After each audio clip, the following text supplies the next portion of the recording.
Hey guys, it's Katie. Welcome to my channel. Today I'm showing y'all how to make this candy-loaded watercolor chocolate ganache drip cake. So stay tuned to see how to make this.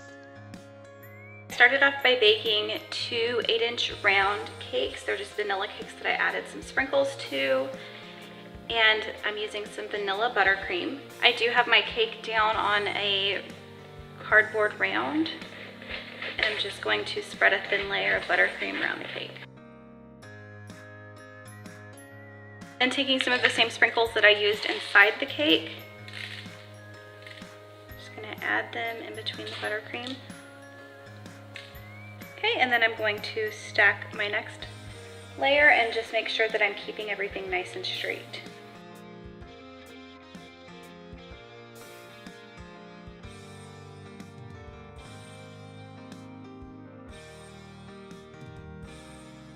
Okay, and I'm just going through and making sure that I have everything nice and straight. I don't want a crooked cake. Okay, and this cake was frozen solid, so it doesn't need too much of a crumb coat, but I am gonna give it just a thin one. Okay, I'm gonna set this in the freezer to chill for about 20 minutes or so. Okay, so my cake has chilled and it's nice and crusted, which means that I can touch it without getting any frosting on my hands. Okay, so I'm taking my offset spatula and I'm going to start just sort of blobbing on colored frosting. You're going to see me use 4 colors. I ended up not liking how that looked and redid it with just 3 colors. So if you're wondering where the yellow went on the final cake, it's because I scraped it off and started over.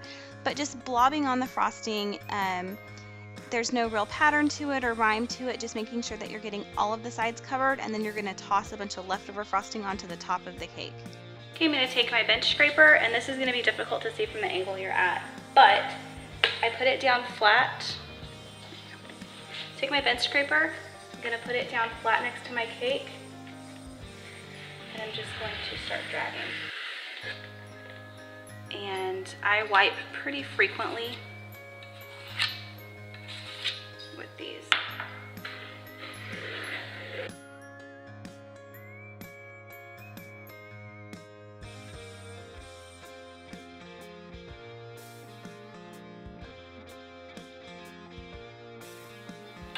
Okay, and then anywhere that the buttercream is not built up high enough, just go back and add to it.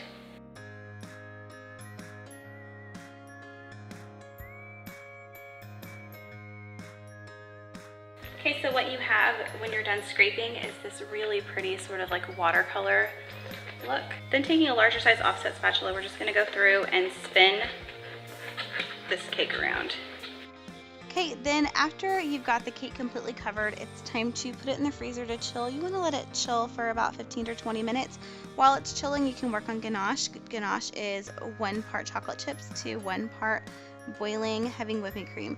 You're going to just pour the whipping cream on top of the chocolate chips and let them sit for a few minutes to melt, and then start incorporating them together. It takes about 10 or 15 minutes of stirring to get all the lumps and bumps out. And then ganache starts to thicken as it cools, so you do want to let it sit out at room temperature for just a little bit so it's not too runny, and then start spooning it around the outside circumference of your cake. And it'll start to kind of just drip and drizzle around the top. Once you've done the complete circumference, then go in and start filling in the middle. And it'll kind of like level out on its own. And while your ganache is still wet, you want to start poking in your candy. I'm using some giant lollipops and some of those twisty cool unicorn lollipops from the candy store, and also some rock candy on sticks. I picked candy just based on what would sort of match the theme of the cake, so with the smaller candy especially, you can use whatever you want. I just went to the candy store and grabbed stuff that looked like it would match. And got all my suckers poked in first, and then with the candy you do want to work large to small. So I started with the bigger suckers first, and then I also poked in my topper, which is a glittery number 8. It was an 8th birthday cake, and I got this at Hobby Lobby in the cake decorating section. And my next biggest candy was these really pretty pearly gumballs. I put those on, and then some wrapped taffy, and then Jordan almonds, and then finally some Mike and Ike's. And just load up that cake with as much candy as you can fit on there, and that's how you make this candy loaded waterfall chocolate ganache drip cake. That's what we'll call it. Oh, and I did sort of pull on some of the suckers to kind of raise them up a little bit too, just to make it look a little bit nicer.